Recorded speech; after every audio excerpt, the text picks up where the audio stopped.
GS वाणी में आप सभी का स्वागत है। और आज हम अपने इस भाग में कुछ राज्यों के लिए जो संविधान में विशेष उपबंध किए गए होते हैं, जैसे कुछ राज्यों को विशेष राज्य का दर्जा दिया गया होता है, कुछ जैसे सीमावर्ती राज्य होते हैं तो उनके लिए कुछ अलग प्रकार के नियम कानून होते हैं, वहाँ कुछ विशेष नियम बनाए जाते हैं, या फिर जो जनजातीय राज्य होते हैं उनके लिए कुछ विशेष नियम बनाए जाते हैं। उसी के संदर्भ में बहुचर्चित एक अनुच्छेद था संविधान का, अनुच्छेद 370। उसके बाद एक है अनुच्छेद 371। तो 370 को एबॉलिश कर दिया गया, समाप्त कर दिया गया है इसे, इसलिए अब यह अस्तित्व में नहीं रहा है। लेकिन एक आध दो चीज़ें इसकी देखेंगे आपके केवल जानकारी में रखने के लिए। उसके अलावा 371 में कई भाग हैं, उन सारे भागों की हम चर्चा करते चलेंगे जो महत्वपूर्ण है। इसके अलावा इस भाग में हमने एक और विशेष चीज़ ऐड किया है, विशेष चीज़ जोड़ा है, वो है भारतीय भाषा।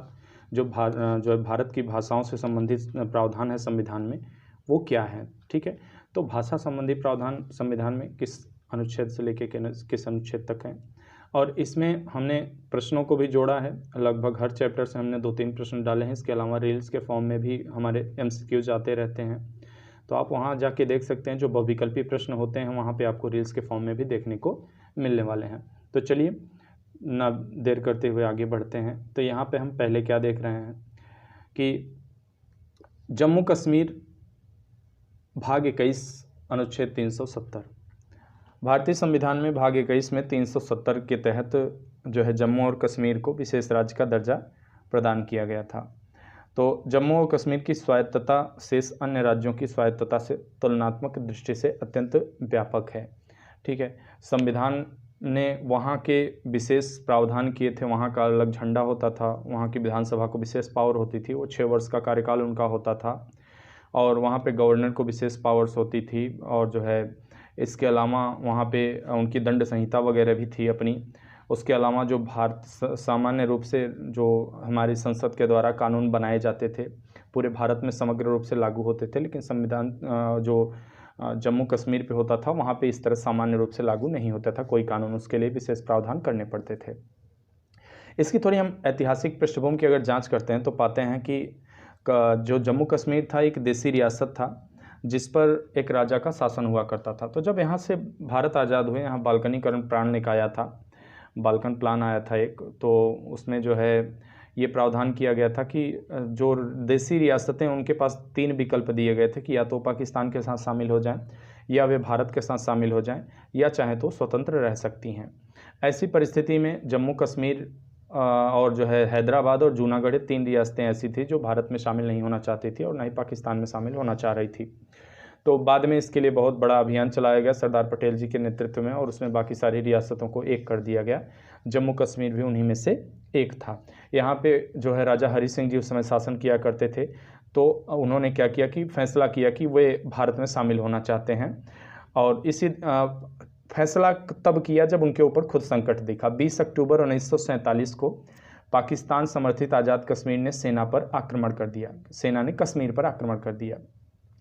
वैसी परिस्थिति में क्या था, राजा हरि सिंह अपनी रियासत सुरक्षित रखने के लिए क्या करते हैं कि 26 अक्टूबर 1947 को राजा हरि सिंह क्या करते हैं, 26 अक्टूबर 1947 को भारत के साथ विलय पत्र पे हस्ताक्षर कर लेते हैं, इंस्ट्रूमेंट ऑफ एक्सेशन पे हस्ताक्षर करते हैं कि हाँ हम भारत की रियासत भारत के साथ शामिल हो रहे हैं।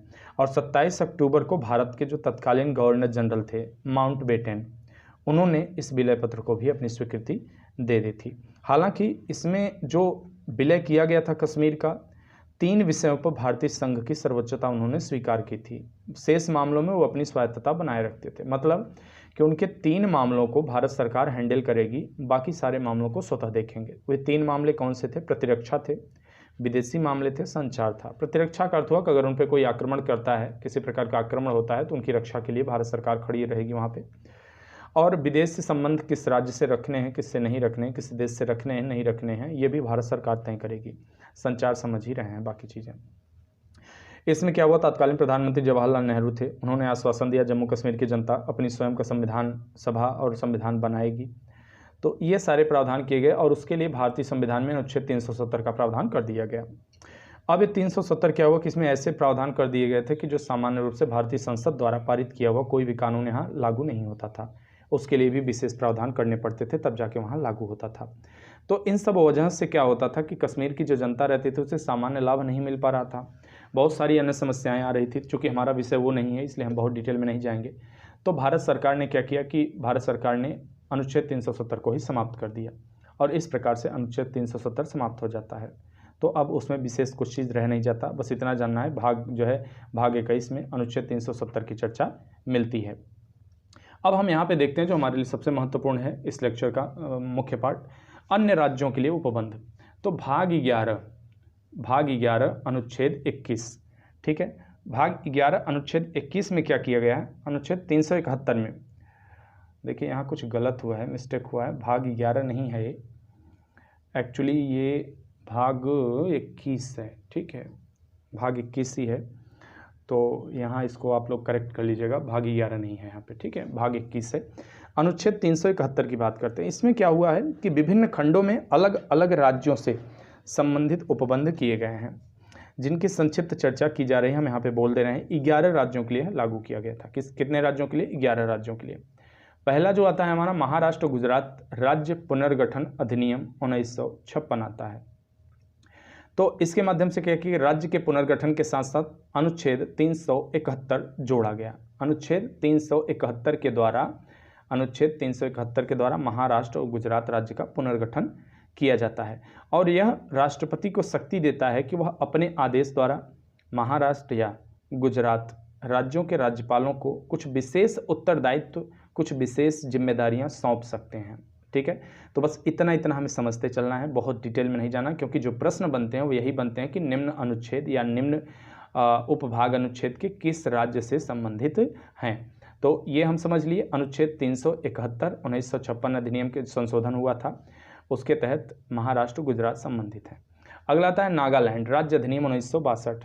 संविधान में 13वां संशोधन किया गया, 13वां संविधान संशोधन किया गया, 371 क जोड़ा गया। यहाँ जो क आता है आप उससे अल्फ़ाबेट के जो है इंग्लिश का अल्फ़ाबेट ABC भी समझ सकते हैं, तो यहाँ क है तो A आप यहाँ समझिए, इसमें नागालैंड से संबंधित है। यानी कि जो 13वां संविधान संशोधन अधिनियम 1962 के द्वारा राज्य जोड़ा गया वो था नागालैंड, उसको विशेष राज्य का प्रावधान दिया गया, और 371 क जोड़ा गया उसके लिए। 371 क में नागालैंड के लिए विशेष प्रावधान, विशेष नियम बनाए गए, ठीक है। नागालैंड राज्य पुनर्गठन अधिनियम में असम राज्य में ही रखा गया था पहले 1956 में। संसद द्वारा नागालैंड राज्य अधिनियम 1962 पारित करके नागालैंड राज्य का गठन किया गया। नागालैंड की सांस्कृतिक स्वायत्तता और कानूनी व्यवस्था की मजबूती सुनिश्चित करने के लिए 13वें संविधान संशोधन अधिनियम 1962 के माध्यम से 371 क 371A शामिल किया गया, जिससे प्रमुख उपबंध और चीज़ें थी। जैसे यहाँ क्या हुआ, नागाओं की धार्मिक सामाजिक प्रथाओं को संरक्षित करने के लिए ऐसा किया गया। इनकी परंपरागत कानून तथा उनमें जुड़ी प्रक्रियाएं हैं, ठीक है। अब इस पे थोड़ा सा बताने की ज़रूरत यह है कि जैसे यहाँ पे कुछ खास चीज़ें देखने में आती हैं, जैसे जो जनजातीय राज्य होते हैं या जो विशेष राज्य हैं, इनकी अपनी संस्कृति सभ्यता बाकी राज्यों से बिल्कुल अलग है, ठीक है। ये बहुत ख़ास हैं। इनकी आदिम जो व्यवस्था है वो आज भी चली आ रही है, और उस आदिम व्यवस्था के लिए ही इनके लिए विशेष उपबंध किए गए, उसकी रक्षा के लिए, उसके संरक्षण के लिए, कि इन लोगों की जो अपनी संस्कृति है, सभ्यता है, वो जीवित रहे।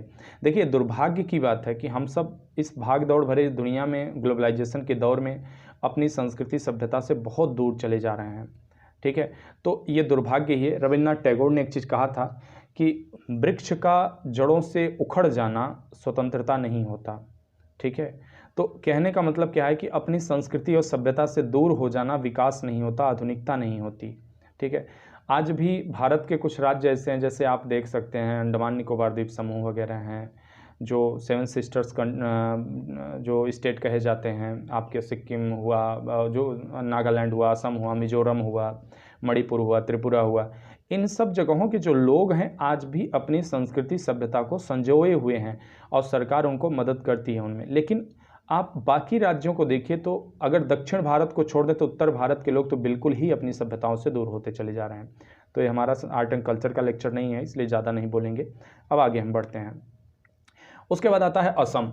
असम में क्या है, 22वें संविधान संशोधन अधिनियम 1969 1969 371 ख जोड़ा गया B, ठीक है, 371 ख के द्वारा जोड़ा गया, क्या लाया गया, ये असम के लिए विशेष प्रावधान किया गया, असम राज्य के लिए विशेष प्रावधान इसमें किए गए। इसके अंतर्गत राष्ट्रपति को शक्ति प्रदान की गई कि वह अपने आदेश द्वारा असम की विधानसभा के भीतर एक समिति का गठन कर सकेगा और यह समिति उस राज्य के लिए विशेष नियम कानून कायदे का निर्माण करेगी। देखिए बार बार यहाँ आ रहा है कि राष्ट्रपति को विशेष शक्ति दी गई, तो जो भी विशेष प्रावधान किए जाते हैं खासकर जनजातीय क्षेत्रों परिषद से संबंधित, वे सभी राष्ट्रपति के अधिकार क्षेत्र में आते हैं और उनके बिहाफ पर वहाँ का राज्यपाल शासन करता है या कोई प्रशासक शासन करता है। तो ध्यान रखिएगा, राष्ट्रपति के हाथ में सारी चीज़ें होती हैं, वहाँ डायरेक्ट राष्ट्रपति का शासन होता है। उसके बाद देखते हैं मणिपुर। तो मणिपुर का क्या होगा, मणिपुर के संदर्भ में क्या हुआ कि मणिपुर एक रियासत था, ठीक है, जिसको 1971 में पूर्वोत्तर राज्य क्षेत्र के राज्यों के पुनर्गठन के दौरान राज्य का दर्जा दिया गया। मणिपुर घाटी क्षेत्रों में मेइती समुदाय रहती थी, मेइती, ठीक है, मेइती समुदाय, हो सकता है पूछ ले प्रश्न यही, ठीक है, तो आप ध्यान रखिएगा मेइती समुदाय वहाँ रहते थे। ये वैष्णव हिंदू थे। वैष्णव कौन होते हैं, जो विष्णु को भगवान को मानते हैं, और शैव कौन होते हैं, जो शिव को मानते हैं, और शाक्त वे होते हैं जो देवी की पूजा करते हैं। तो ये वैष्णव समुदाय के थे। पहाड़ी क्षेत्रों में नागा और कुकी आदिवासी की संख्या कम थी। इस समुदाय की आर्थिक राजनीतिक ताकत भी मेइती समुदाय से कम थी, ठीक है। तो आदिवासी लोगों की मांग थी कि पहाड़ी क्षेत्रों को विशेष संरक्षण दिया जाना चाहिए, जो कि मैं पहले से बताता आ रहा हूं। तो इसलिए मणिपुर के लिए संविधान में 27वां संशोधन किया गया 1972 में और 371 ग जोड़ा गया, ठीक है, 371 ग डी ये जोड़ा गया और कुछ विशेष प्रावधान किया गया। वहाँ राष्ट्रपति को अपने आदेश द्वारा, मणिपुर के राज्यपाल को, मैं पहले बता चुका हूँ, राज्यपाल को सामंत उनके ऊपर किया जाता है, तो राज्यपाल के आधार पर शासन किया जाता है राष्ट्रपति के द्वारा इन क्षेत्रों पर। उसके बाद अगला आता है आंध्र प्रदेश। अब इसमें क्या जो है, तो इसके लिए अनुच्छेद 32वां संविधान संशोधन किया गया 1973 में। 1973 में 32वां संविधान संशोधन किया जाता है, ठीक है, और 371 घ और अंग जोड़े जाते हैं, घ और अंग जोड़े जाते हैं, ठीक है। इसमें क्या किया जाता है कि जो है आंध्र प्रदेश के लिए विशेष उपबंध किए जाते हैं। हालांकि इसी में 2014 में जो है आंध्र प्रदेश पुनर्गठन अधिनियम 2014 लाया गया। इसमें 371 घ को विस्तृत करके तेलंगाना राज्य की व्यवस्था की गई, ठीक है। तो यहाँ भी जो विशेष चीज़ें हैं, जैसे इस 371 घ के संदर्भ में क्या है कि राष्ट्रपति को शक्ति है कि राज्य के विभिन्न क्षेत्रों में निवास करने वाले लोगों के लिए शिक्षा रोजगार के अवसरों में समान अवसर उपलब्ध कराने की समुचित व्यवस्था वगैरह करेंगे। राज्य सरकार के सहयोग से उस राज्य में विभिन्न भागों में स्थानीय काडर के लोक सेवाओं को संगठित करना, ठीक है। स्थानीय क्षेत्रों में किस मात्रा में आरक्षण वगैरह वरीयता की सुविधाएं वगैरह देना है, ये तय करेंगे। तो ये सारा राष्ट्रपति के हाथ में होता है, ठीक है। उसके अलावा अब अगला आता है सिक्किम। अब सिक्किम के बारे में देख लेते हैं क्या है।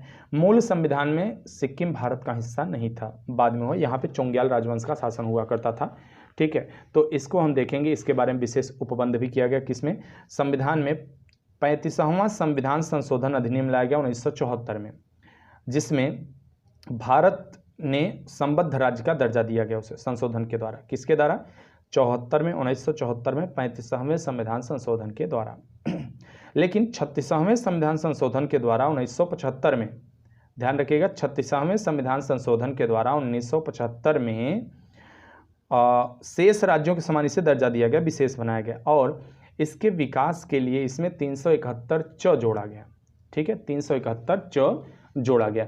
सिक्किम राज्य विधानसभा में कम से कम 30 सदस्य होंगे, ये व्यवस्था की गई। अनुच्छेद 170 का उपबंध राज्य पर लागू नहीं होता। अनुच्छेद 170 क्या है, अब यहाँ पे क्यों आया। अनुच्छेद 170 यह उपबंध करता है संविधान में कि न्यूनतम सदस्य संख्या 60 होनी चाहिए, ठीक है। तो यहाँ पर सिक्किम को उससे वरीयता मिली है, ठीक है।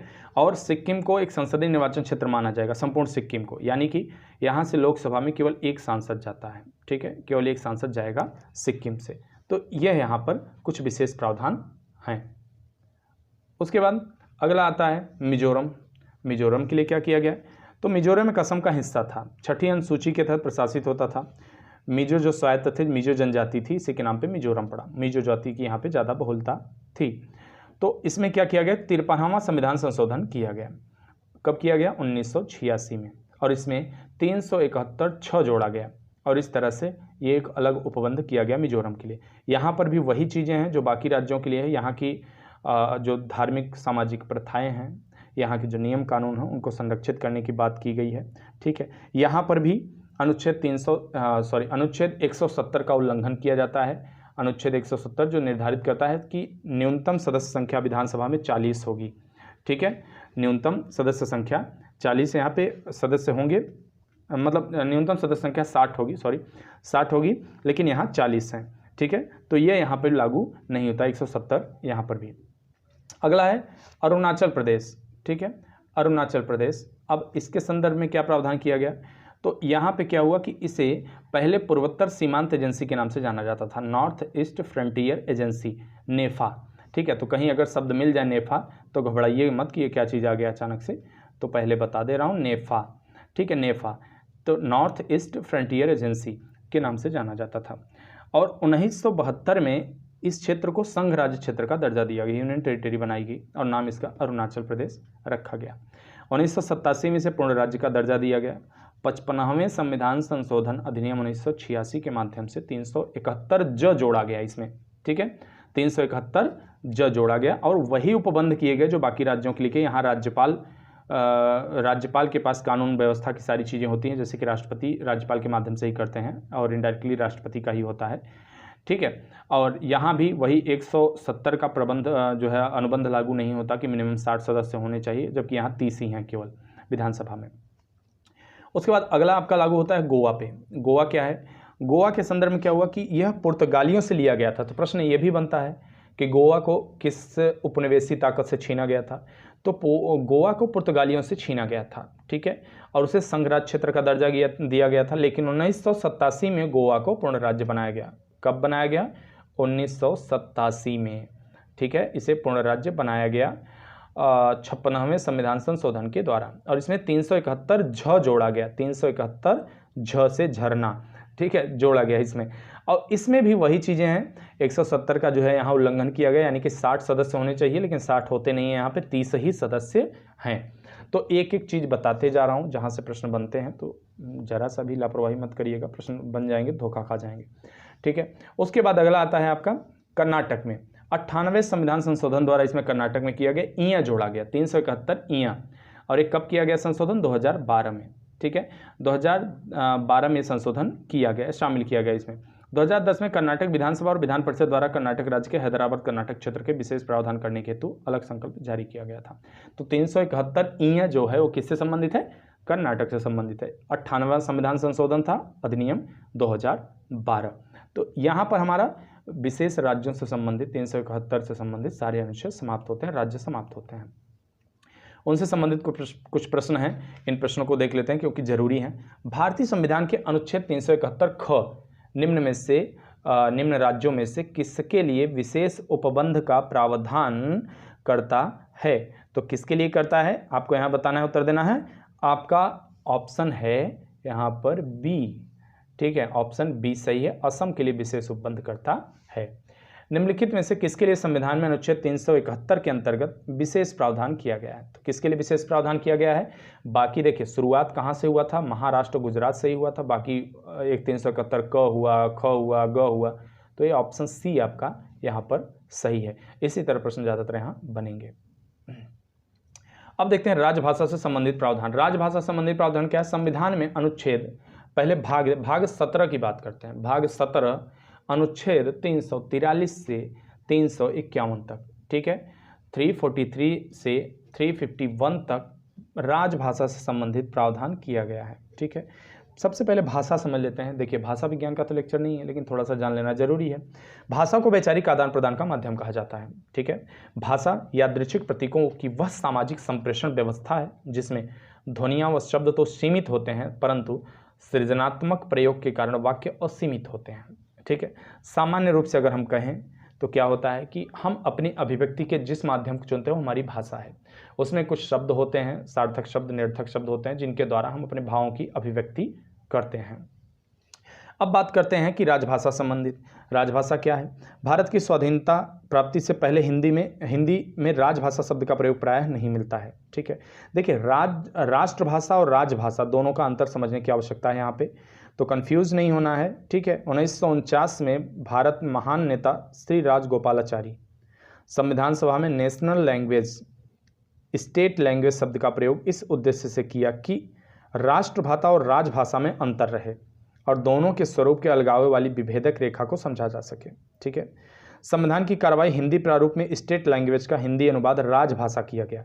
मतलब देश का जो काम काज होगा वो हिंदी में किया जाएगा। राजभाषा है जो राज्य का कार्य होगा, लेकिन राष्ट्र की भाषा नहीं है। ठीक है, तो ये समझने की कोशिश करिए यहाँ पे। ठीक है, स्टेट हिंदी अनुवाद का भाषा राजभाषा किया गया। इस प्रकार पहली बार शब्द प्रयोग में आया किसके द्वारा? राजगोपालाचारी के द्वारा। ठीक है। संविधान का प्रारूप तैयार करते समय स्टेट लैंग्वेज के स्थान पर ऑफिशियल लैंग्वेज शब्द का प्रयोग अधिक उपयुक्त समझा गया और ऑफिशियल लैंग्वेज का हिंदी अनुवाद राजभाषा किया गया। ठीक है, अब वही चीज़ है ना, ऑफिशियल लैंग्वेज मतलब जो कार्यकारिणी भाषा होगी। भारतीय लोकतंत्र में शासन सरकार का गठन संविधान की प्रक्रिया के अंतर्गत होता है। राजभाषा का तात्पर्य संविधान द्वारा सरकारी काम काज, प्रशासन, संसद और विधानमंडलों तथा न्यायिक कार्यकलापों के लिए स्वीकृत भाषा है। ये क्या होगी? राजभाषा है।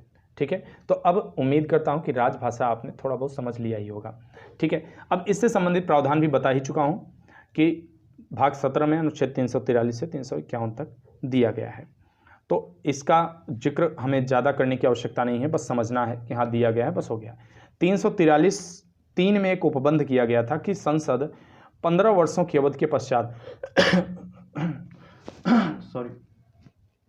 15 वर्षों की अवधि के पश्चात ये निर्णय करेगी कि हाँ हिंदी को रखना है या नहीं रखना है, किसको रखना है भाषा के तौर पर। ठीक है, हालांकि अंग्रेजी चलती रही, आज भी चल रही है, वैकल्पिक तौर पे थी ही अंग्रेजी, बाद में यही चलती रहेगी। इसके पीछे बहुत सारे वो हैं, जैसे 1955 में बीजी खेर की अध्यक्षता में एक आयोग का गठन किया गया था। 1956 में राष्ट्रपति को अपनी इसने रिपोर्ट दी।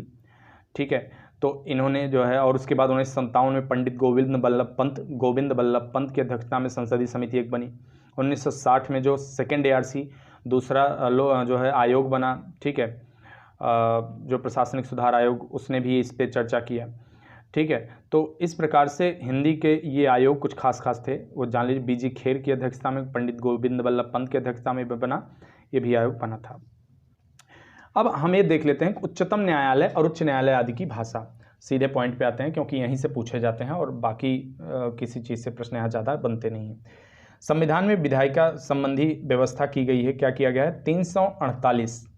348(1) में उपबंध है, जब तक संसद विधि द्वारा ऐसे उपबंध न करे तब तक, यानी कि जब तक संसद ऐसा कोई कानून न बना दे तब तक उच्चतम न्यायालय व प्रत्येक उच्च न्यायालय में सभी कार्रवाइयों का माध्यम अंग्रेजी होगा, जब तक संसद कुछ निर्धारित न कर दे। संघ एवं राज्य के सभी विधेयक, अधिनियम, अध्यादेश, आदेश का प्राधिकृत पाठ अंग्रेजी में होगा, यानी कि जो आधिकारिक पाठ होगा वो अंग्रेजी में होगा, जब तक संसद ऐसा कोई नियम नहीं बना देती। ठीक है, और उसके बाद कहा गया कि अनुच्छेद 348(2) में राज्य का राज्यपाल राष्ट्रपति की पूर्वानुमति से हिंदी या अन्य राज्य की भाषा को उच्च न्यायालयिक कार्रवाई की भाषा का दर्जा दे सकता है। राज्यपाल दे सकता है, लेकिन कैसे? राष्ट्रपति महोदय की अनुमति के बाद ही। और उस बाद 348 में ही तीसरे उपभाग में कहा गया, इस तरह का नियम विधानसभा भी विधेयक, अधिनियम, अध्यादेश, आदेश आदि के संदर्भ में कर सकती है, परंतु सभी का अंग्रेजी अनुवाद अनिवार्यतः प्रकाशित करना होगा। मतलब वहाँ की क्षेत्रीय भाषा के साथ साथ अंग्रेजी का अनुवाद भी लगा होना चाहिए। अब देखते हैं भाषा संबंधी विशेष निर्देश क्या हैं। तो जो special directive relating to languages हैं, मतलब भाषा संबंधी विशेष निर्देश हैं, 350 क, ख और 51 में बताया गया है। इसमें क्या कहा गया है कि जो है भाषा से संबंधित विशेष निर्देश इसमें जो दिए गए हैं उसके माध्यम से भाषाई अल्पसंख्यक वर्गों के हितों के रक्षोपाय, यानी कि उनकी रक्षा करने के लिए हिंदी भाषा एवं मातृभाषा में शिक्षा संबंधी उपबंध किए जाएंगे। भारतीय भाषाओं की प्राचीन साहित्यिक परंपरा का संरक्षण संवर्धन करने के लिए भारत सरकार उन्हें शास्त्रीय भाषा का दर्जा प्रदान किया है। ठीक है, अब इसमें क्या है कि शास्त्रीय भाषाएं कौन होती हैं? तो कुछ ऐसी प्राचीन भारतीय भाषाएं हैं जिनको संरक्षित करने के लिए सरकार ने उन्हें शास्त्रीय भाषा का दर्जा दिया है। इसमें कुछ प्रमुख भाषाएं हैं, उनको हम देख लेते हैं। पहला है तमिल। ठीक है, तमिल पहली वो भाषा है जिसको 2004 में शास्त्रीय भाषा का दर्जा दिया गया। उसके बाद दूसरा है संस्कृत। संस्कृत को 2005 में दर्जा दिया गया। उसके बाद तेलुगु आता है, तेलुगु को 2008 में दिया गया तेलुगु को। उसके बाद कन्नड़ आता है, ठीक है, कन्नड़ भाषा आती है, इसको 2008 में दिया गया शास्त्रीय भाषा का दर्जा। उसके बाद मलयालम आती है भाषा, मलयालम आती है, मलयालम को 2013 में दिया गया शास्त्रीय भाषा का दर्जा। उसके बाद उड़िया आता है, उड़ीसा की भाषा, उड़िया को 20 फरवरी 2014 को शास्त्रीय भाषा का दर्जा दिया गया, ठीक है। तो इस प्रकार से अभी तक जो भारतीय संविधान में हमारी बात की जा रही है, 6 भारतीय भाषाएं ऐसी हैं जिनको शास्त्रीय भाषा का दर्जा दिया गया है। एक बार फिर से सुन लीजिए, क्रम से हैं ये तमिल, संस्कृत, तेलुगु, कन्नड़, मलयालम, उड़िया। तमिल को 2004 में दिया गया और उड़िया को 2014 में। तो इस प्रकार से इन्हें शास्त्रीय भाषा का दर्जा दिया गया। और संविधान की 8वीं अनुसूची में, संविधान में कितनी अनुसूचियां? 12 अनुसूचियां हैं, ठीक है, 22 भाग प्रेजेंट टाइम में, पहले 8 थी अनुसूचियां, अब इस समय 12 अनुसूचियां। तो इनमें 8वीं अनुसूची में ध्यान देने वाली बात है, 8वीं अनुसूची में 22 भाषाएं दर्ज हैं, ठीक है, इन्हें भारतीय भाषा का दर्जा दिया गया, 22 भाषाएं हैं, ठीक है। तो अब इसमें उर्दू भी है, ध्यान रखिएगा, नेपाली भी है, डोंगरी भी है, लेटेस्ट जो है अपडेट है। तो इसमें मूल संविधान में क्या था? 14 भाषाएं थी, मूल संविधान में कितनी थी? 14 थी। बाद में क्या हुआ? सिंधी को जोड़ा गया 1967 में, सिंधी को 1967 में, कोंकणी, मणिपुरी, नेपाली, इनको 1992 में जोड़ा गया। उसके बाद मैथिली, डोगरी, बोडो, संथाली को 2003 में जोड़ा गया। अब देखते हैं हिंदी भाषा दिवस की बात। तो 14 सितंबर 1949 को, 14 सितंबर 1949 को संविधान सभा द्वारा निर्णय लिया गया कि हिंदी ही भारत की राजभाषा होगी। और 1953 में निर्णय लिया गया कि प्रतिवर्ष 14 सितंबर को, ठीक है, प्रतिवर्ष 14 सितंबर को, ध्यान रखिएगा ये पूछा गया प्रश्न है बहुत बार, प्रतिवर्ष 14 सितंबर को हिंदी दिवस के रूप में मनाया जाएगा। विश्व हिंदी दिवस की बात करते हैं तो विश्व हिंदी दिवस कब मनाया जाता है? 10 जनवरी 1975 को पहली बार मनाया गया महाराष्ट्र के नागपुर में, ठीक है, 1975, 10 जनवरी 1975 को महाराष्ट्र के नागपुर में पहली बार विश्व हिंदी दिवस मनाया गया। और प्रतिवर्ष 2006 से प्रतिवर्ष से मनाया जा रहा है, ठीक है। तो यह हमारा राजभाषा से संबंधित कुछ प्रावधान रहे विशेष, इनको आपको ध्यान से सुन लेना है, नोट कर लेना है कुछ चीज़ें, क्योंकि ये पूछा जाता है, प्रश्न पूछ ही लिया जाता है, कहीं कहीं से घुमा फिरा बना देते हैं। तो चलिए अब इनसे संबंधित एक प्रश्न 2 देख लेते हैं, क्योंकि प्रश्न मैंने इस बार ऐड किया है काफ़ी, तो वो भी ज़रूरी है। चूँकि लेक्चर छोटा था तो प्रश्न ऐड हो गया, जब लेक्चर बहुत लंबा होता है जानबूझ के नहीं ऐड करता ज़्यादा प्रश्न। मैं पहले बता चुका हूँ, रील्स पे हमारे जाते रहा करिए आप लोग, रील्स हमारे चैनल पे रहती हैं तमाम मौजूद, उनको देखते रहा करिए। भारतीय संविधान की 8वीं अनुसूची में वर्तमान में कुल कितनी भाषाएं हैं? कितनी भाषाएं हैं? अभी थोड़ी देर पहले बताया, वर्तमान में ऑप्शन डी सही है, 22 भाषाएं हैं। कौन सी भाषा शास्त्रीय भाषा घोषित है निम्न में से? अभी बताया 6 शास्त्रीय भाषाएं हैं, उनमें से गुजराती नहीं है, बाकी दोनों हैं, ओडिसी तेलुगु हैं, ओडिसी है, तेलुगु है, तमिल है, और मलयालम है, कन्नड़ है, संस्कृत है, ये सारी हैं। प्रथम विश्व हिंदी दिवस कब मनाया गया? कब मनाया गया? अभी भी कुछ सेकंड पहले हमने पढ़ा, 10 जनवरी 1925 को। उसके बाद से 2006 से ये प्रतिवर्ष 10 जनवरी को मनाया जाने लगा। अब बड़ा ही महत्वपूर्ण टॉपिक यहाँ शुरू होने वाला है, तो अगर अभी तक थोड़ा सा नींद में भी रहे हों या थोड़ा लापरवाही, तो यहाँ से थोड़ा जाग जाइए, बहुत इंपॉर्टेंट टॉपिक है, यहाँ से प्रश्न पूछते हैं। आपात उपबंध क्या है? तो देखिए, जब सामान्य रूप से संविधान में जो प्रक्रियाएं बताई गई हैं या जो सामान्य नियम कानून होते हैं, जब शासन व्यवस्था उससे अलग होकर चलने लगे तो वह आपात उपबंध होगा, ठीक है। वहाँ सामान्य नियम कानून फिर नहीं चलते हैं। हमारे संविधान की अनूठी विशेषता है कि यहाँ बिना किसी विशेष प्रकार के परिवर्तन के हमारा संविधान बस कुछ अनुच्छेदों के माध्यम से एकात्मक भी हो जाता है और संघात्मक भी हो जाता है। तो ये अनूठी विशेषता है। भारतीय संविधान में भाग 18, ठीक है, भारतीय संविधान में भाग 18 अनुच्छेद 352, 55, 352, 56 और 60, इनमें आपात उपबंध बताए गए हैं। भारतीय संविधान इस सामान्य स्थिति में संघात्मक स्वरूप में होता है, वहीं आपातकाल में एकात्मक हो जाता है। उसका उद्देश्य क्या है? उद्देश्य यह है वजह कि देश की संप्रभुता, एकता, अखंडता, लोकतांत्रिक राजनीतिक व्यवस्था को सुरक्षित रखना। उदाहरण के तौर पे देश पे आक्रमण हो जाए, अब उस परिस्थिति में सामान्य प्रशासन नहीं चल पाएगा, या फिर आंतरिक बहुत बड़ा विद्रोह हो जाए, बहुत बड़े स्तर पे सशस्त्र विद्रोह हो जाए, वैसी परिस्थिति में सामान्य शासन व्यवस्था नहीं चल पाएगी। तो ऐसी परिस्थितियों से निपटने के लिए भारत की एकता, अखंडता, संप्रभुता को बनाए रखने के लिए यह विशेष उपबंध किए गए हैं हमारे संविधान में। और यह कहाँ से लिए गए हैं? भारतीय संविधान में भारत शासन अधिनियम 1935 से ये लिया गया है। ठीक है, उसका विवरण सारा यहाँ। आपात उपबंधों की जब हम बात करते हैं तो 3 मैंने पहले बता दिया, 352, 56 और 60 ये मुख्य रूप से होते हैं। यहाँ पर हम एक एक करके प्रारंभ करने वाले हैं। पहला हम देखेंगे अनुच्छेद 352। अनुच्छेद 352 राष्ट्रीय आपात की संज्ञा दी जाती है।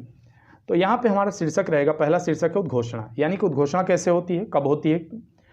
उसके बाद देखेंगे उद्घोषणा की प्रक्रिया क्या होती है और वह उद्घोषणा कब तक चलती है। उसके बाद देखेंगे उद्घोषणा की समाप्ति। अनुच्छेद 352 को लागू करने का आधार होता है युद्ध की स्थिति, या बाह्य आक्रमण हो जाए, या फिर अंदर ही लोगों द्वारा सशस्त्र विद्रोह कर दिया जाए। तो संपूर्ण भारत या इसके किसी हिस्से को सुरक्षित करने के लिए या किसी एक हिस्से में खास सुरक्षा के लिए राष्ट्रपति द्वारा, राष्ट्रपति महोदय द्वारा राष्ट्रीय आपात की घोषणा की जाती है। मूल संविधान में सशस्त्र विद्रोह की जगह आंतरिक अशांति शब्द का इस्तेमाल किया गया था। ठीक है, जिसको बाद में श्रीमती इंदिरा गांधी जी द्वारा, हमारी जो पूर्व प्रधानमंत्री हुआ करते, स्वर्गीय पूर्व प्रधानमंत्री, उन्होंने इसी लूपहोल का इस्तेमाल किया था। तो बाद में आंतरिक अशांति, चूंकि आंतरिक अशांति ने परिभाषित नहीं है, आंतरिक अशांति के जो क्षेत्र है वो बहुत व्यापक है। आप किसी भी प्रकार के जो है क्रियाकलाप को आंतरिक अशांति घोषित कर सकते हैं। ठीक है, तो यहाँ सशस्त्र विद्रोह शब्द कर दिया गया। ठीक है, तो अब सशस्त्र विद्रोह पूरी तरह परिभाषित है कि लोगों के हाथ में अस्त्र शस्त्र होने चाहिए। ठीक है, 44वें संविधान संशोधन द्वारा 1978 में, ध्यान रखिएगा, 44वां संविधान संशोधन 1978, इसे मिनी कॉन्स्टिट्यूशन भी कहा जाता है। इसमें यह शब्द लाया गया। ठीक है, यह शब्द जोड़ा गया संविधान में। क्या जोड़ा गया? सशस्त्र विद्रोह, ध्यान रखिएगा। उसके बाद उद्घोषणा की प्रक्रिया और अवधि की बात करते हैं। 352 को उद्घोषित करने का आधार क्या होता है, यानी कि 352 को जगाने का आधार क्या होता है? राष्ट्रपति तब तक राष्ट्रीय आपात की घोषणा नहीं कर सकता जब तक संघ का मंत्रिमंडल लिखित रूप से ऐसा प्रस्ताव उसे न भेजे। ध्यान रखिएगा, मौखिक नहीं होगा, लिखित होना चाहिए। ठीक है, तो लिखित रूप से मंत्रिमंडल के द्वारा, क्योंकि राष्ट्रपति की शक्तियों का उपभोग मंत्रिमंडल के सहयोग से ही किया जाता है। राष्ट्रपति बिना मंत्रिमंडल के सहयोग से कुछ कार्य नहीं कर सकते, कुछ अपनी विवेकाधीन शक्तियों को छोड़ के। तो यहाँ अगर आपातकाल की बात होती तो उनकी विवेकाधीन शक्तियाँ नहीं है, इसमें मंत्रिमंडल के लिखित अनुरोध के बाद ऐसा किया जाता है, लिखित प्रस्ताव के बाद किया जाता है। ठीक है, और यह भी संविधान के अनुच्छेद 200 संविधान के जो संशोधन 44 में 1978 में जोड़ा गया कि लिखित होना जरूरी है मंत्रिमंडल के सलाह का।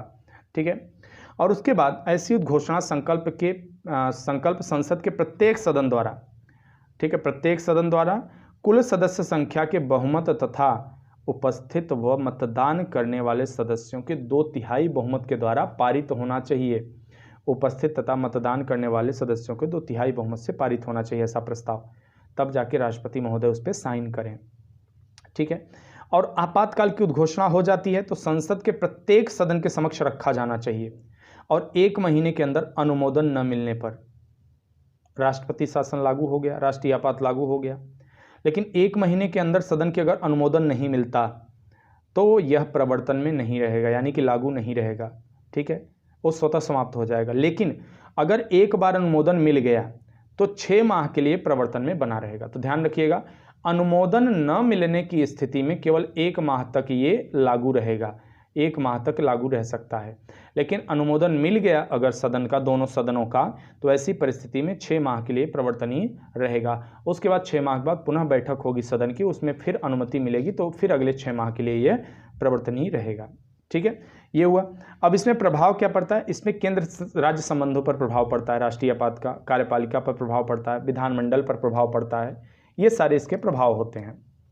उसके अलावा ध्यान रखने वाली बात है कि लोकसभा और विधानसभाओं के कार्यकाल पर भी प्रभाव पड़ता है, यानी कि उनका कार्यकाल घटाया बढ़ाया जा सकता है। 352 प्रभावी होता है तो अनुच्छेद 358 के उपबंध स्वतः प्रभावी हो जाते हैं। 358 क्या है? यहाँ ध्यान देने वाली बात है कि अनुच्छेद 358 और 359 358 और 359 की चर्चा कर लें। 358 क्या कहता है कि अनुच्छेद 19 द्वारा जो आपकी अभिव्यक्ति की आज़ादी है, अभिव्यक्ति का अधिकार है, मूल अधिकारों के निलंबन संबंधित है, अगर 352 लागू है, ठीक है। जबकि अनुच्छेद 359 अन्य मूल अधिकारों के निलंबन से है, ठीक है, अनुच्छेद 20-21 द्वारा प्रदत्त अधिकारों को छोड़ के। यानी कि अगर 352 लागू है तो उस दौरान 20-21 जो है वो प्रभावी रहेगा, 20-21 को समाप्त नहीं किया जा सकता, ठीक है। ये रहा। अब देखते हैं इस उद्घोषणा को समाप्त कैसे की जा सकती है। 352 को राष्ट्रपति कभी भी ऐसा उद्घोषित कर दें कि हाँ अब मैं आपातकाल वापस लेता हूं, तो अपने आप समाप्त हो जाएगा, या फिर संसद अनुमोदित ही न करे तो भी समाप्त हो जाएगा, या फिर लोकसभा द्वारा साधारण बहुमत से एक प्रस्ताव पारित करके वापस ले सकती है, ठीक है। साधारण बहुमत के द्वारा लोकसभा प्रस्ताव वापस ले सकती है, तो राष्ट्रीय आपात समाप्त माना जाएगा, ठीक है। तो यह एक प्रावधान किया गया। अब देखते हैं अनुच्छेद 356 उद्घोषणा, प्रक्रियावधि, प्रभाव, समाप्ति, तीनों ये चारों शीर्षक पे देखेंगे। तो क्या देखते हैं यहाँ पे, अनुच्छेद 356 कब लागू होगा? यदि कोई राज्य सरकार जानबूझकर संविधान के निर्देशों का उल्लंघन करे अथवा राज्य में ऐसी परिस्थितियां खड़ी कर दे जहां सरकार संविधान के अनुरूप शासन न चला पाए, तो ऐसे 2 आधारों पर राष्ट्रपति शासन लगाया जाता है। कौन से 2 आधार? 356 राष्ट्रपति को राज्यपाल की रिपोर्ट के आधार पर कि इसके बिना ही समाधान हो जाए कि राज्य का शासन संविधान के उपबंधों के अनुसार नहीं चलाया जा रहा है। यानी कि राज्यपाल एक रिपोर्ट भेजेंगे राष्ट्रपति को और ये बताएंगे कि देखिए राज्य का शासन संविधान के अनुरूप नहीं चल रहा है, आप राष्ट्रपति शासन लगा दीजिए। तो ऐसी परिस्थिति में वे वहाँ पे राष्ट्रपति शासन लगा देंगे। दूसरा आधार आता है 365। 365 क्या कहता है? सरकार के निर्देशों का राज्य सरकार द्वारा पालन करने में असमर्थता। यानी कि केंद्र सरकार द्वारा कोई निर्देश दिया गया था और उस निर्देश का राज्य सरकार के द्वारा पालन नहीं किया गया, तो इससे 365 को आधार बना के 356 लागू किया जा सकता है, राष्ट्रपति शासन लागू किया जा सकता है। अब इसकी उद्घोषणा क्या होगी? उद्घोषणा तो हो गई, प्रक्रिया अवधि क्या होगी? राष्ट्रपति शासन की उद्घोषणा 2 माह तक लागू रहती है। पहले वाले का 1 मंथ था, इसका 2 मंथ लागू रहेगी, ठीक है, 2 मंथ लागू रहेगी। अगर 2 माह के भीतर संसद के दोनों सदनों के अलग अलग साधारण बहुमत से अनुमोदन कर देते हैं तो यह घोषणा 6 माह के लिए आगे बढ़ जाएगी, ठीक है। याद रखिएगा, दोनों सदनों में लोकसभा और राज्यसभा के साधारण बहुमत से, अगर आपको याद होगा तो पीछे वाले में जो 352 हमने देखा था, वहाँ उपस्थित तथा मतदान देने वाले के 2/3 बहुमत की जरूरत थी। यहाँ साधारण बहुमत से काम चल रहा है, ठीक है। तो 6 माह के लिए आगे बढ़ जाएगा, सामान्यतः 2 माह के लिए लागू रहेगा। इसी प्रक्रिया में आगे बढ़ाया जा सकता है इसे, मतलब बार बार अनुमोदन के द्वारा इसे बढ़ाया जा सकता है, ठीक है। लेकिन इसे 1 वर्ष से अधिक समय के लिए बढ़ाने हेतु 2 शर्तें हैं। आप 6-6 महीने बढ़ाए तो जा सकते हैं अनुमोदन के द्वारा, लेकिन अगर आप 1 वर्ष से अधिक बढ़ाना चाहते हैं तो उसके लिए 2 शर्तें लगाई गई हैं।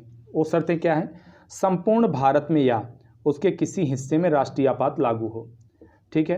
राष्ट्रीय आपात यानी कि 352 लागू हो, तब जाके आप बढ़ा सकते हैं। दूसरा, भारत का चुनाव आयोग यह प्रमाणित कर दे कि उस प्रांत में चुनाव नहीं करवाए जा सकते, तो ऐसी परिस्थिति में 356 आगे बढ़ता रहेगा, ठीक है।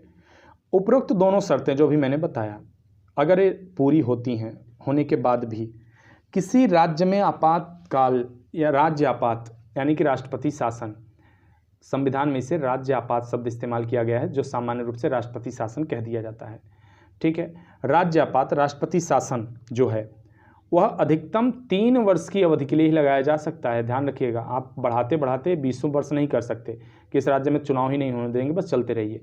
अधिकतम 3 वर्ष ही आप बढ़ा सकते हैं। किसको? राज्य आपात को, अनुच्छेद 356 के तहत अधिकतम 3 वर्ष। प्रभाव क्या होता है? संघात्मक ढांचा एकात्मक बन जाता है, ठीक है।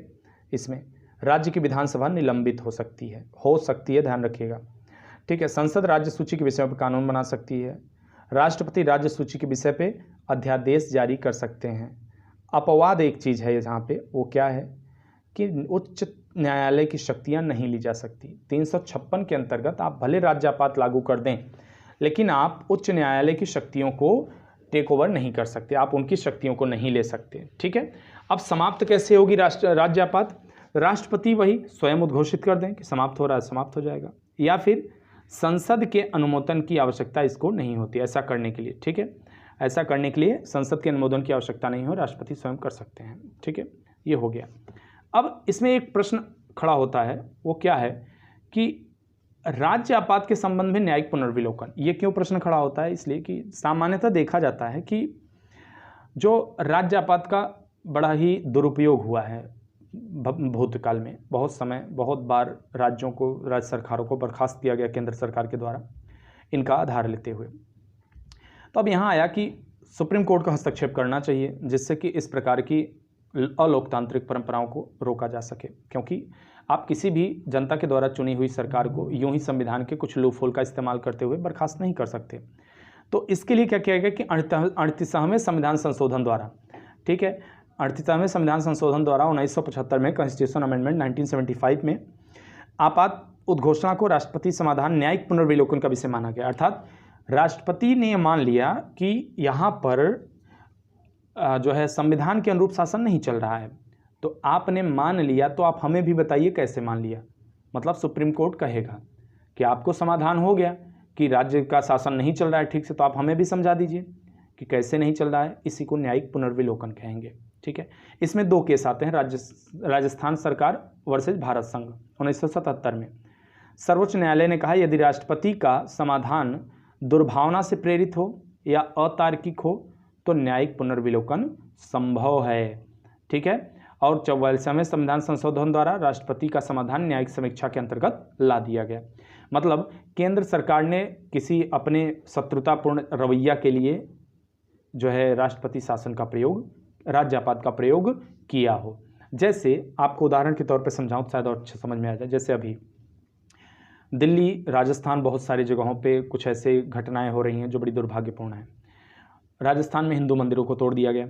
अब केंद्र में बीजेपी की सरकार है सॉरी एनडीए की सरकार है, तो एनडीए की सरकार है, तो अब ऐसी परिस्थिति में वहाँ हटा दिया जाए सरकार को, उसके बाद कहा जाए अब वो राजस्थान की सरकार कोर्ट चली जाए, तो कोर्ट ये नहीं कह सकती कि राष्ट्रपति का ये विवेकाधिकार है या उनका संवैधानिक अधिकार है, वो कुछ भी कर सकते हैं। नहीं, यहाँ पर सुप्रीम कोर्ट कहेगी कि हाँ ये न्यायिक समीक्षा का विषय है और हम यहाँ जांच करेंगे इस बात का कि हाँ उनका जो निर्णय था वो अतार्किक या कहीं दुर्भावना से प्रेरित तो नहीं था, तो ये देखेंगे। उसके अलावा एसआर मुंबई वर्सेज भारत संघ 1994 भी है। इसमें भी ये कहा गया कि संगत होना चाहिए, यानी कि जो आप तर्क दें वो लॉजिकल होना चाहिए, बेवजह की चीज़ें नहीं होनी चाहिए। सरकारी आयोग ने भी कहा कि 356 का शासन के दुरुपयोग से देश के संघात्मक ढांचे की सुरक्षा की जानी चाहिए। यूं ही नहीं आप किसी की भी सरकार को बर्खास्त कर सकते हैं। तो इसमें कहा गया कि जो आधार होना चाहिए 356 को घोषित करने का, वो बहुत ही पुख्ता होना चाहिए, मजबूत होना चाहिए। ठीक है, इसी संदर्भ में डॉक्टर भीमराव अंबेडकर ने राष्ट्रपति शासन अनुच्छेद 356 को मृत पत्र की संज्ञा दी थी। क्या कहा था? मृत पत्र की संज्ञा दी थी। अब अगला देखते हैं वित्तीय आपात। अनुच्छेद 360 को वित्तीय आपात कहा जाता है। ठीक है, इसमें क्या है, यदि राष्ट्रपति को समाधान हो जाए कि भारत या उसके राज्य क्षेत्र में किसी भाग का वित्तीय स्थायित्व एवं साख संकट में है तो वह ऐसी उद्घोषणा कर सकता है। 38वें संविधान संशोधन अधिनियम 1975 में बताया गया राष्ट्रपति द्वारा वित्तीय आपातकाल की घोषणा को संतुष्टि अंतिम और निर्णायक है तथा किसी भी न्यायालय में किसी भी आधार पर प्रश्न योग्य नहीं है, इसमें बोला गया। ठीक है, लेकिन 44वें संविधान संशोधन द्वारा इसे फिर से न्यायिक समीक्षा के दायरे में ला दिया गया। ठीक है, अब वित्तीय आपात का अर्थ क्या हुआ कि राष्ट्र संकट में है, इसके पास बिल्कुल धन नहीं है, ऐसी परिस्थिति में वित्तीय आपात लाया जाएगा। इसके लिए वही 356 का सारा आधार बनाया गया है। 2 माह तक लागू रहेगा। यदि 2 माह के भीतर संसद के दोनों सदनों का अनुमोदन नहीं मिलता है स्वतः समाप्त हो जाएगा, और मिल जाता है तो 6 महीने के लिए आगे बढ़ जाएगा। ठीक है, इसे भी दोनों सदनों का साधारण बहुमत चाहिए और राष्ट्रपति जब चाहे इसे वापस ले सकते हैं। ठीक है, हाँ, इसके जारी रहने की अवधि जो है अनिश्चित काल के लिए है वो निर्धारित नहीं की है संविधान में, जबकि 356 को निर्धारित किया गया था अधिकतम 3 सालों के लिए। ठीक है, तो ये चीज़ हो गया। उद्घोषणा को बाद किसी उद्घोषणा से कभी भी वापस लिया जा सकता है, संसद के किसी अनुमोदन की आवश्यकता नहीं है, जैसे कि 356 में भी था। प्रभाव जानते हैं वित्तीय संबंध के बारे में है। इसमें क्या होता है, उच्चतम न्यायालय, उच्च न्यायालय, सभी लोग इसके प्रभाव में आते हैं। उनको वेतन को कम किया जा सकता है, कटौती की जा सकती है। राज्यों के धन विधेयक को राष्ट्रपति के पुनर्विचार हेतु आरक्षित किया जा सकता है। ठीक है, राष्ट्रपति किसी भी समय एक घोषणा के द्वारा वित्तीय आपात वापस ले सकते हैं। तो यह एक सामान्य समझ बन गई 360 की। तो हमने यहाँ पर देख लिया सारे अनुच्छेद। अब देखते हैं इससे संबंधित कुछ प्रश्न।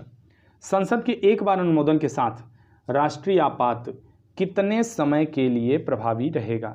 यह प्रश्न आपको इसलिए जरूरी है कि इसी तरह के प्रश्न सामान्यतः बनते हैं। तो कितने समय के लिए जरूरी है? यहाँ आप ऑप्शन आपके हैं, संसद में एक बार अनुमोदन के लिए राष्ट्रीय आपात अधिक से अधिक 2 वर्ष, अधिकतम 8 माह और अधिकतम 10 माह। तो यहाँ राष्ट्रीय आपात की बात की जा रही है, ध्यान रखिएगा, अनुच्छेद 352 की बात की जा रही है। और इस तरह का जो भी उद्घोषणा होगा वो केवल 1 माह तक के लिए वैलिड होता है, जब तक सदन की अनुमति नहीं मिल जाती। ठीक है, अगर 1 महीने की सदन की अनुमति नहीं मिलती 1 महीने के अंदर, तो स्वतः समाप्त हो जाएगा। इसलिए यहाँ पर एक भी विकल्प सही नहीं, आपका ऑप्शन डी सही है, ऑप्शन डी। उसके बाद आंतरिक अशांति के स्थान पर सशस्त्र विद्रोह शब्द निम्नलिखित में से किस संविधान संशोधन द्वारा जोड़ा गया? किसमें जोड़ा गया? ऑप्शन बी, 44वें संविधान संशोधन द्वारा 1978 में आंतरिक अशांति की जगह सशस्त्र विद्रोह शब्द का इस्तेमाल किया गया। ठीक है, निम्न में से किसने राष्ट्रपति शासन को मृत पत्र की संज्ञा दी थी? अनुच्छेद 356 को मृत पत्र किसने कहा था? अभी थोड़ी देर पहले हमने देखा, option B, doctor Bhimrao Ambedkar ने कहा था। तो यह यहाँ पे हमारी वीडियो समाप्त होती है। उम्मीद करता हूँ आप लोगों को अच्छा लगा होगा, आप लोगों की उपयोगी साबित होगा। तो लाइक करिए, शेयर करिए, कमेंट करिए, सब्सक्राइब करिए, आप दोस्तों तक पहुँचाने की कोशिश करिए। वीडियो लंबी होती है लेकिन काफ़ी किफ़ायती रहती है जो भी चीज़ें होती हैं।